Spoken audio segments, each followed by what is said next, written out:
Hello, Cave Dwellers. Hello, Cave Dwellers. Welcome to the Cave. Rise of the Robots. We've got a lot of Rise of the Robots on the table today. It's all thanks to Ross, who's joined us for a show and tell.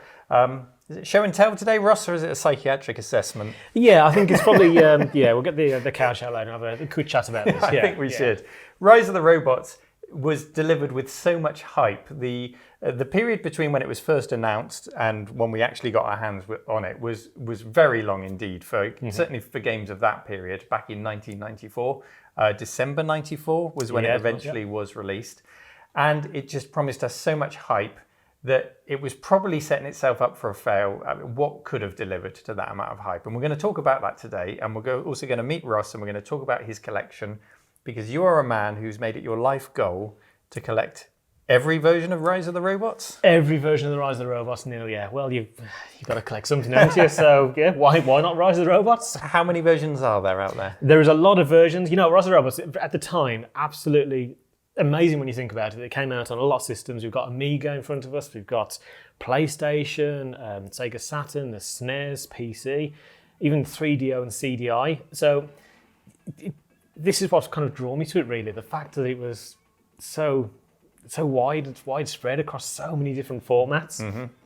I can't think of another game at the time that actually did that. It also managed to do it mostly all at the same time. On release, it came out on a lot of platforms at once. Absolutely right, yeah. And when you think about that, like at the time, like we got the Amiga, probably the Amiga 500 base version, right up to the 3DO version as well. Mm-hmm. You know, two very different consoles and computers, yes, coming out at the same time and delivering the same substandard experience, I've got to be honest. So yeah, it did span the generations, but even on the older generation, the Amiga 500, it was promising us a next generation experience, which, absolutely right, yeah. To be honest, we knew it couldn't really be delivered, but some of us did get caught up in the hype.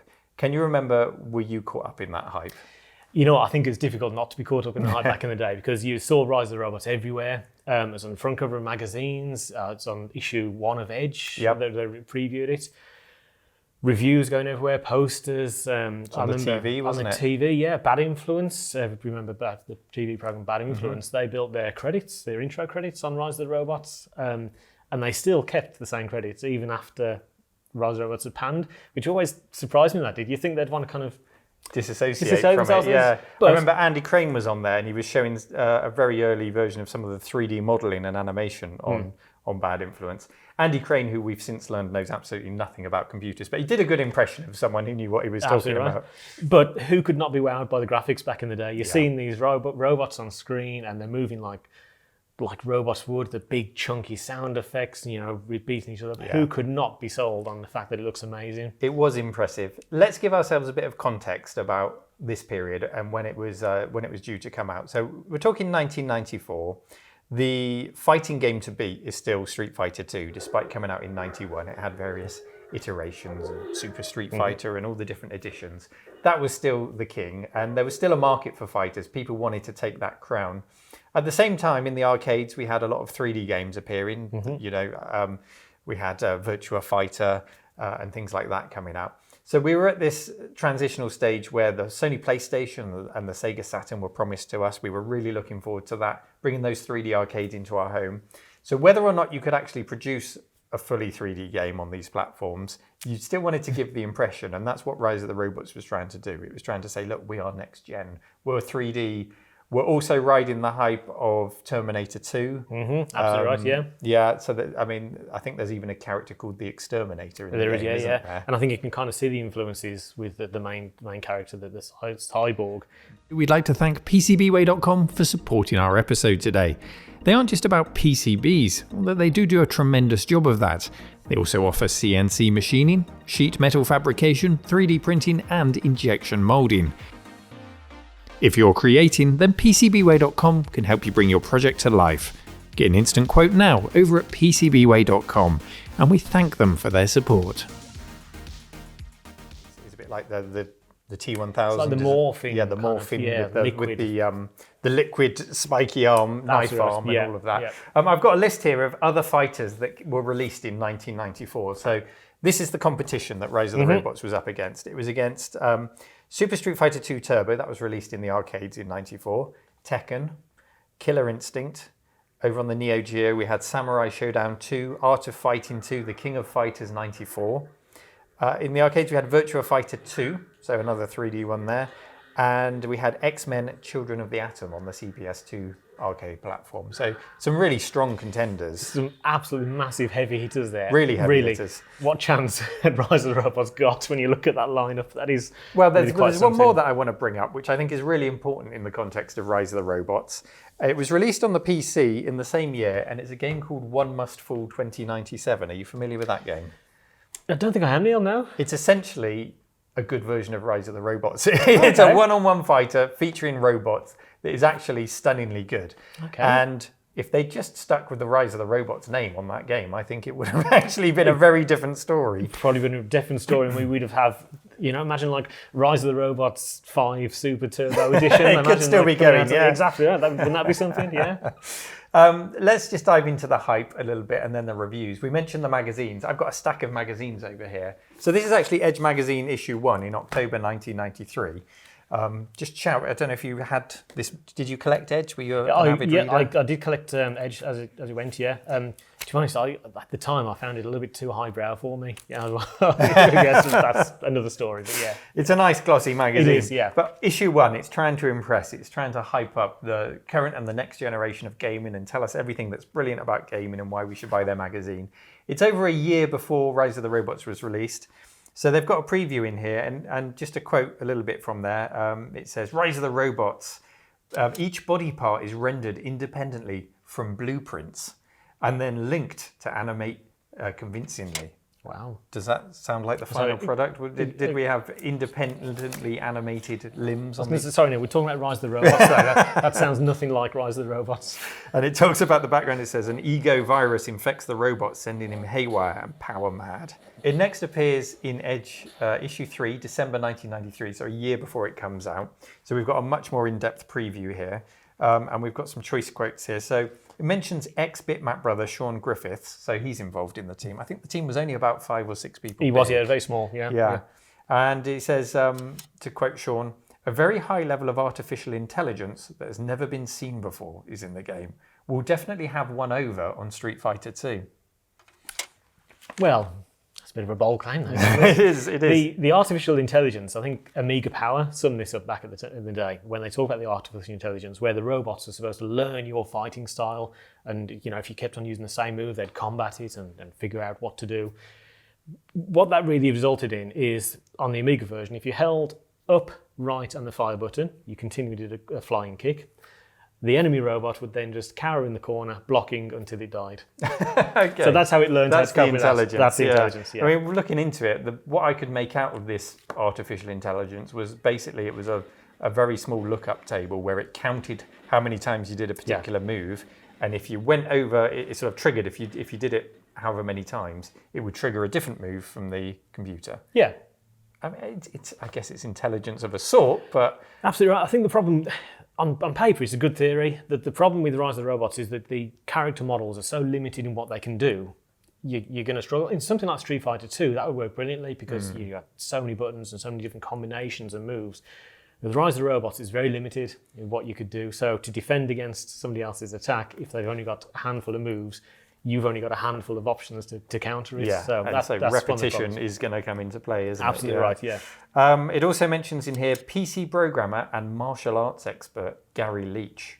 So there was a martial arts expert involved. Can you see that evident in the game at all? I don't know. Was he making the tea maybe or something else? And then at the end here, Mirage. It was Mirage who published it, and also Time Warner were involved, which is where a lot of the money came from for this big marketing campaign, Time Warner. So Mirage's PR, Julia Coombs says, well, in fact, she gets offended. She gets offended by the comparisons to Street Fighter 2 that are being made, saying it has gameplay that has never been seen before. It has graphics that have never been seen before. It is the next generation. Even though Sean Griffiths 2 pages earlier makes a comparison to Street Fighter 2, she's getting offended that comparison's being made.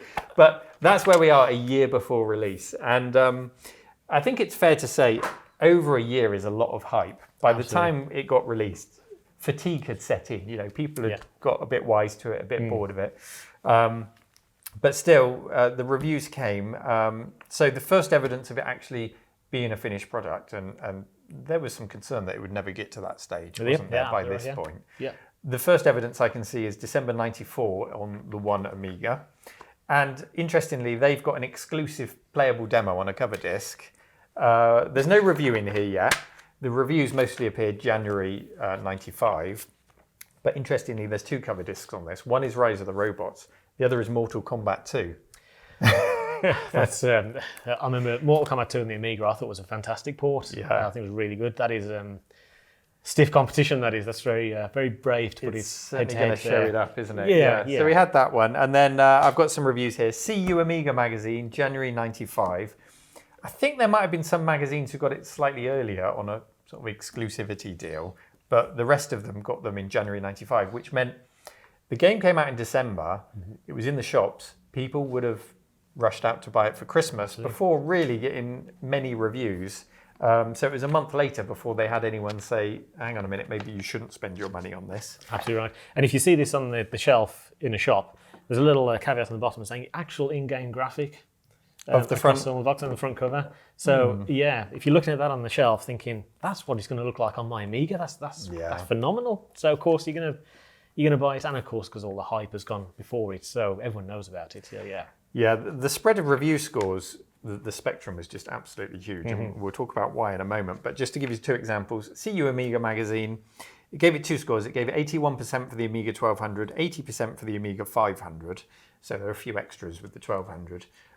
It says on the 1200 you get 7 game discs, 6 discs dedicated to the intro animation. Have you got the 1200 version? The here? 1200 version. I have got the 1200 version, which is. You find it. I'll carry on reading, and we'll get a shot of all the discs. On the A500, it was 3 intro discs and I think 6 game discs, and it would have been a 40 megabyte hard drive install. So there was the option to install it to hard drive for that premium Rise of the Robots experience. 40 meg on the 1200, 30 meg on the 500. 30 meg is a lot of space. Back in the day, yeah. On an A500 hard disk. There you go. There's the 1200 discs. I think we're going to need a bigger table. Look at that. But yeah, it's quite a wedge of discs that you can see there. And of course, you're all right. There's discs dedicated to the intro, and then discs dedicated to the actual game. So yeah. And they've tried to make it accessible, I think, by putting 1 character per disc or something like that. Yeah, in fairness, the disc swapping was quite intelligent, I think, as it went along the line. So you are right, there's different characters, so you knew where you were with the discs. Kind of lessened the blow a little bit of. Presumably, you could skip the whole intro disc and just put the first game disc in. Yeah. Okay, so you get some free I think discs. you're missing out on the massive cinematic intro that is, yeah. So in the review on See You Amiga, they said, you shouldn't have to really try to like a game to get something out of it, which is a fair comment. That's where they are. I mean, they're really, really trying to give it a chance. And they summarise it by saying it's gorgeous, but a bit dull. And they still give it 81%, which I think is a bit, It's very generous, isn't very it? generous Very indeed. generous. And then we come on to Amiga Format, which was the magazine I used to buy. Really, I mean, this is peak Amiga Format. This is a chunky magazine here. Yeah. A lot of pages. And what they've got to say about it is, well, to summarise, completely lacking in the essential ingredient commonly known as gameplay. 19%.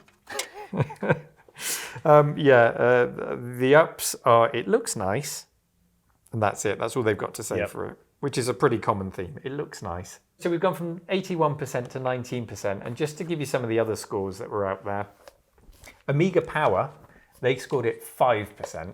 Yeah. And Amiga Power were quite well known for, they pitched 50% as the average. A game above 50% was a good game or getting better. A game below was a below average game, which is actually a really fair way of scoring. Absolutely right, I don't think any other magazines actually drew 50% as the middle ground. But they rated it at 5%, so they absolutely slated it. There was a German magazine called Amiga Joker. They rated it at 91%. And also, and perhaps most controversially, was CMVG, Computer and Video Games, the oldest regular video game magazine out there in the world, and at the time, and they rated it 91%. And it soon became clear from the other reviews and just from people buying it and experiencing it, that this was not a 91% video game. No. And it did, for a lot of people, it really changed the relationship between reader and reviewer. It really broke the trust, didn't it? Absolutely right. And I think that's exactly where I was at the time. As I was growing up and consuming as much as I could from the Amiga, buying all the magazines. Amiga Power was my magazine, and I trusted Amiga Power with the reviews. So but when I read the review of this, I'm thinking, well, how come these guys have said it's 5%, yet everyone else is saying it's 91%? Well, that's a massive gap there, isn't it? Massive gap. So I think you're right. A lot of it was, at the time I understood the hype and the people wanting to make money behind these games and why they would hype it such a way. And perhaps there were some people who were being paid to review the game, maybe. I can only speculate at this time. But it really did kind of destroy my trust in the gaming industry and really made me think twice about spending my hard-earned cash on some of these big releases. Yeah. With the kind of money that Time Warner had behind them, you can imagine a lot of whining, dining, and you know, going on to try and convince people. I still think a lot of money must have had to change hands for a magazine like CMVG to go, okay, we'll give it 91%. Absolutely right, in the face of what they were playing. Yeah. I'd love to know what happened. Has any evidence ever come out about exactly what happened? I don't think it has it? I can only imagine that somebody was sitting, playing it on an Amiga with somebody sitting behind them with a big stick. That's all I can imagine. Big wedge of cash waving it in their face. Yeah, absolutely right. Yeah. It's a pretty well-known story, but So let's just drill down to what you've got on the table. Let's look at the collection itself. What's the best one to start with? Well, I think it's really interesting because a lot of people probably didn't realise that Rise of the Robots spanned this many copies. I think the first place to start would be the Amiga 500, which I believe would be this version. All the games, as you can see, obviously the same box art, and it's just a little sticker on the bottom as it was at the time, just so they could reuse the same box and just give us a different sticker to differentiate the different versions. So I think the Amiga 500 version is probably the version that people would see on their shelves. That's probably the lead one for me back in the day. But then when it came from the Amiga 500, it spawned onto the Amiga 1200 and then the CD32 version as well. And then there's also the PC version. There's a PC version which is both CD and discs as well, floppy discs. So this one over here, PC VGA floppy. There you go. Needs a 38625. There you go. And I've got PC CD-ROM, which needs a 38625. There you go. 4 megabytes of RAM, VGA graphics card. Yeah. I've just noticed on the back. I may have misquoted the score that CMVG gave. I think I said 91%. On here it says CMVG 90%, November 94. So they got it a month or 2 months earlier than everyone else, probably on an exclusivity deal. And they've quoted them as saying, technically, this is probably the most advanced game ever.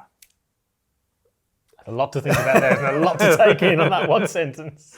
And PC Power, who gave it 93%, even higher. 93, wow. Say, you'll wish all of your games were this good.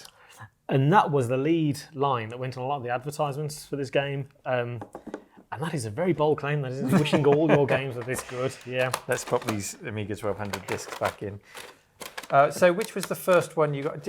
When you started collecting, did you have one sort of left over from back in the day, or did you start in the modern day?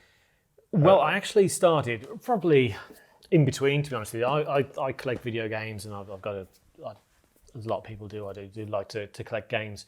And I bought, probably one of the first versions I had was actually the CD32 version. Okay. Because I bought a CD32 console with a bundle of games, and that came with it. And it was a real nice box and, you know, well looked after and all that. It had all the inserts and everything with it. So that's probably where I kind of started. And then as I went along, I always wanted to have a collection of something. I didn't quite know what. Space was a consideration. Obviously, I think about, you know, a massive collection of video games. Think about cost. A lot of video games are previously expensive at the moment, so it's difficult to get a full collection. But then I thought, Rise of the Robots, why not? You know, it's achievable. It's achievable, and it's a little bit quirky, a little bit different, and something to talk about. So yeah, I went from the CD32 version, then came across a couple of the versions. I think my brother-in-law had one on his computer, which I kind of inherited into my collection.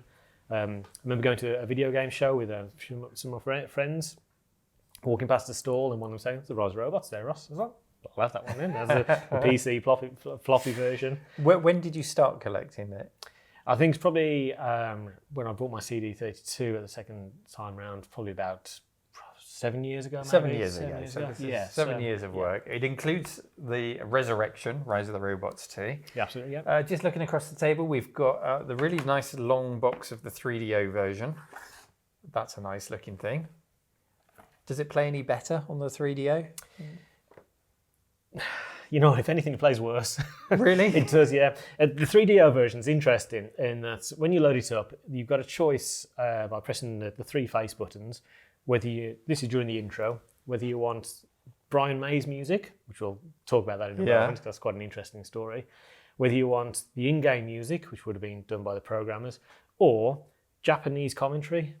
Oh. Which is very strange, yes. There's Japanese commentary. Obviously, it's going to a wider market. So there's a Japanese commentator talking over the intro for the game, explaining the story. Okay. Yeah, so that's an interesting one. Interesting addition. Yeah. We've also got PlayStation version, Mega Drive, Sega Saturn. So when we go to the PlayStation and the Saturn, we're clearly onto the next generation from the Amiga and that was originally on. Rise 2 that came out on the PlayStation, the Saturn, not Rise of the Robots. Oh, okay. So yeah, it went to the second, I can see that the second game. How we got a sequel though, that's quite something really to think about it. It must have sold well enough to get the interest to get a sequel. So yeah. One that's making me chuckle a little bit over here is the CDI version. Does that hold up? No. I mean, none of them hold up. No, What am I asking? No. On the scale of things compared to other versions. Yeah. If you want a bad time with a bad controller, you're probably looking at the CDI version. Yeah. Okay, yeah. CDI version. Okay, I'm going to make you pick the best version. What's the best version that you've got on the table? Okay, well, I think one of my pride and joys of the collection are probably the director's cuts versions of the games. So we've got the director's cut of Rise of the Robots and director's cut of Rise of the Robots 2, both limited edition sets. It doesn't say how many they're limited to, so it could be millions, could be thousands. A little numbered sticker on the front there. But the Rise of the Robots, the first one, came in a limited edition 2 CD set. So for the PC, you've got the first CD, which is obviously the game as you would get in the normal version. But then the second CD comes with some behind-the-scenes footage.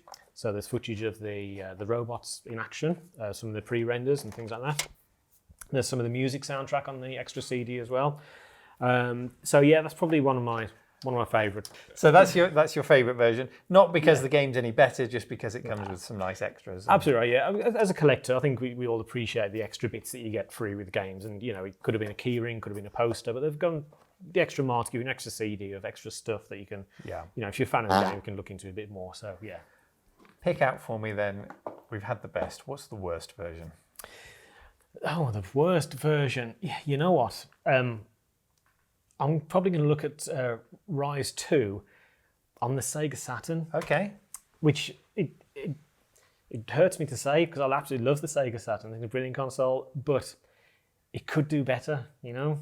With the 2D fighters that are out on the Sega Saturn at the time, you know, Arcade Perfect, a lot of them were phenomenal games. Saturn was a 2D powerhouse. Absolutely really right, was, yeah.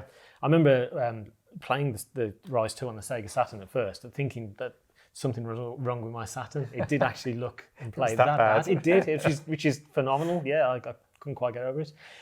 One of the interesting versions I've got here is a homebrew version for the CD32. So somebody has actually gone to the special effort of making a special edition for the CD32. So this is it's one that you could download online and burn onto a CD yourself.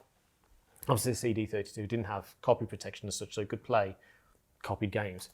But somebody's gone to the effort of changing the game, so now you can play as a supervisor, which is the main boss. Because in the original you always played as the cyborg. Which Absolutely again, was bizarre for 1994 to only have one playable character. Absolutely right. I think it's 2 players. The other person played as something else. Yep. But player 1 still had to play as the cyborg. To play, which was and a lot of the versions as well, you couldn't jump over each other, so you always facing the same way, which is strange. So the CD32 version comes with some special features like playing as the supervisor, new gameplay improvements. Such as? I don't know. I've played it extensively. Such as gameplay. Yeah, I've played it extensively and I can't really tell. There's the arcade CDXL intro and enhanced backgrounds. What they've done with this version is taken some of the backgrounds from Rise 2 Resurrection and put them into the CD32 version for this special version. So you just mentioned there the arcade intro because there was an arcade prototype version of the game. There was indeed, yes. I think it got as far as testing, but never actually was released as an arcade. You ever tempted to maybe build yourself an arcade cabinet based around it just to complete the collection? That's on the list. It's on the list. Yeah. It's going to take a bit of work in that. A bit of convincing to get that done. But of course, it was massive. You know, think about that. An arcade game as well as all this that you see on the table. An arcade game as well. There's also talk of toys being made. So little toys of the characters, which I think probably would have been pretty good actually, because each character was pretty distinctive. Yeah, there were some good character designs in Rise of the Robots. You know, you can't deny that. So I think toys probably would have been a good shout from that. There's also talk of a TV series as well and comic books as well. Of course, these never materialised because maybe they were waiting for the reception of the game and to see where it went from there. Yeah. And being the flop that it is, who's going to want to go and spend money on toys on a game that's a flop? It was all within the realms of possibility, though, if it had done well, because 94, I think, was the year we had Street Fighter, the movie, came out, and I think we had the Mortal Kombat one the year after. So, yeah, this was a thing that was being done with popular fighting games. It was all the rage. You just needed a popular fighting game. That was the missing element. It had every element. It had the marketing, it had the money behind it, it had the 3D rendered graphics. It had everything except for the gameplay. Absolutely right. It could have been so different. It could have been. It's a real shame. And we've got some things here which aren't games, so just talk about those. We've got a book over here. What's that? Oh, this is the Rise of the Robots novel, which was written by Jim Murdoch. Now, I have to make a confession here.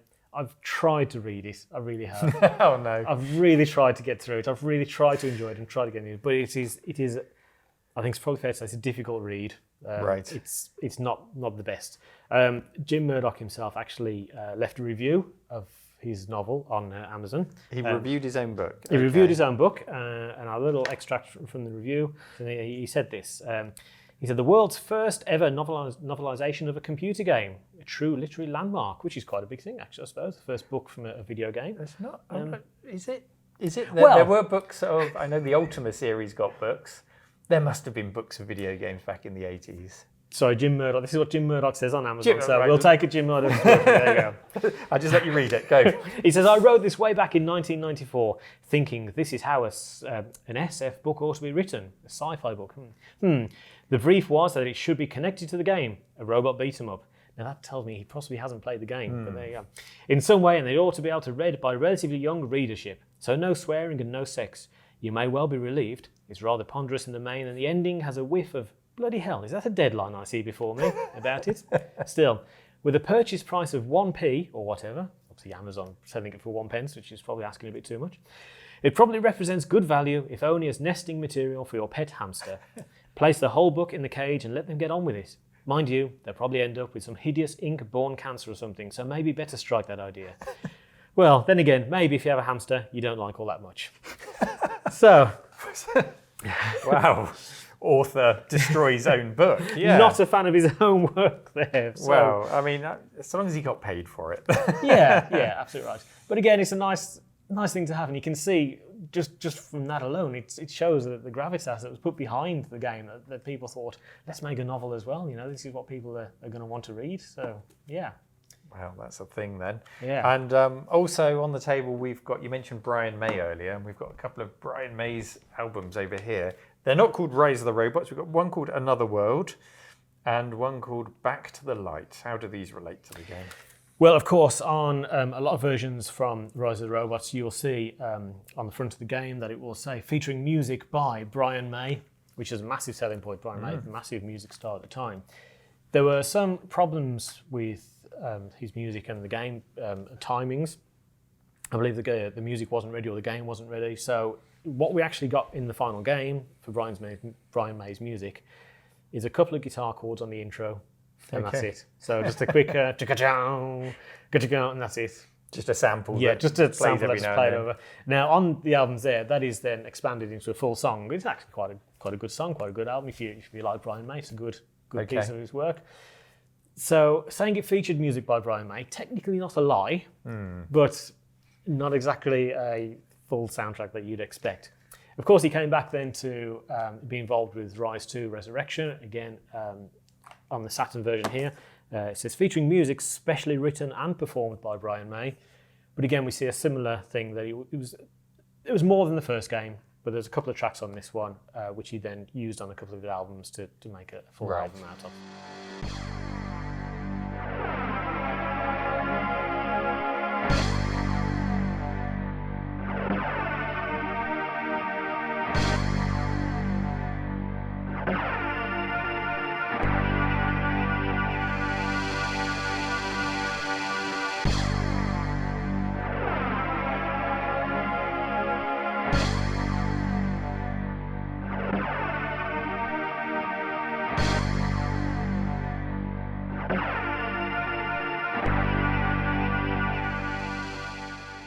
pretty big having a star like Brian May involved with the game to create a soundtrack Yeah, for this it. is before the days of FIFA having, music on the title screen of a game each year that would make or break a band. Absolutely this right, was yeah, completely yeah. different. It was unheard of to have music like someone like Brian May on a game, especially on a floppy disk version as well. Yeah, absolutely right. Yeah. I mean, limitations aside, yeah, maybe that's why they went with just the couple of chords, maybe. But yeah.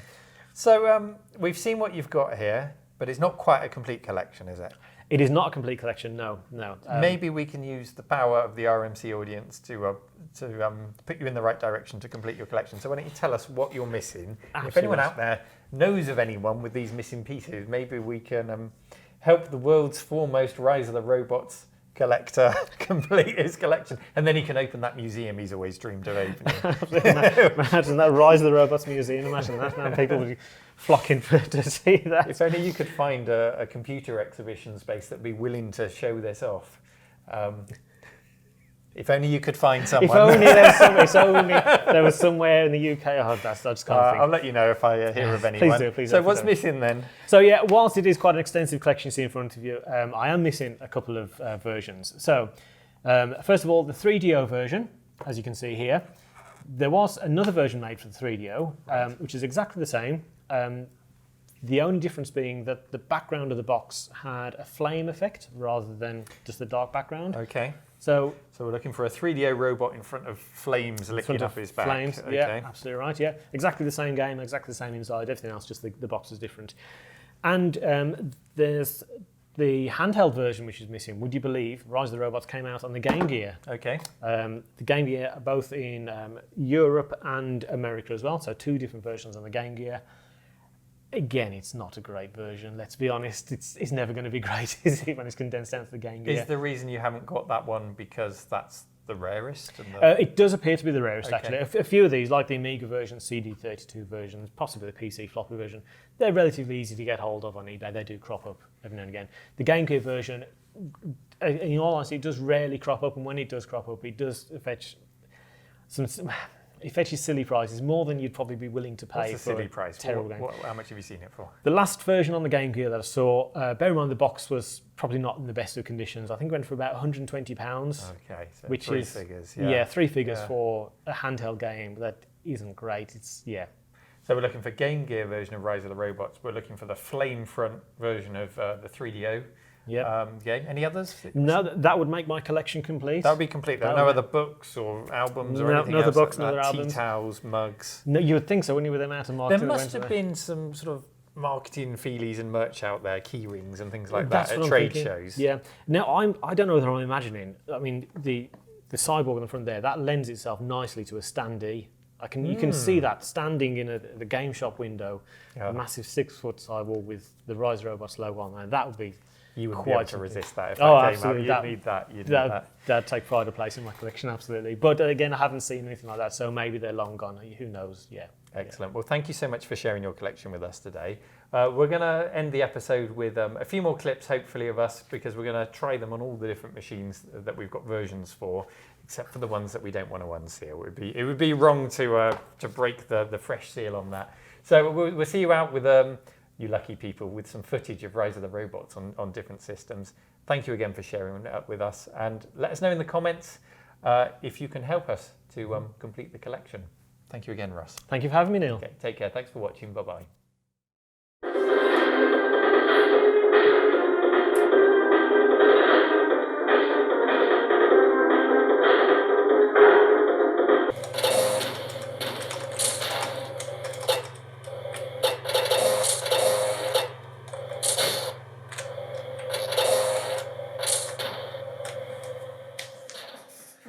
It's annoying because when you do the flying kick like that, you can't hit him when he crouches and blocks in this version. That's the AI. Yeah, it's learning how to play.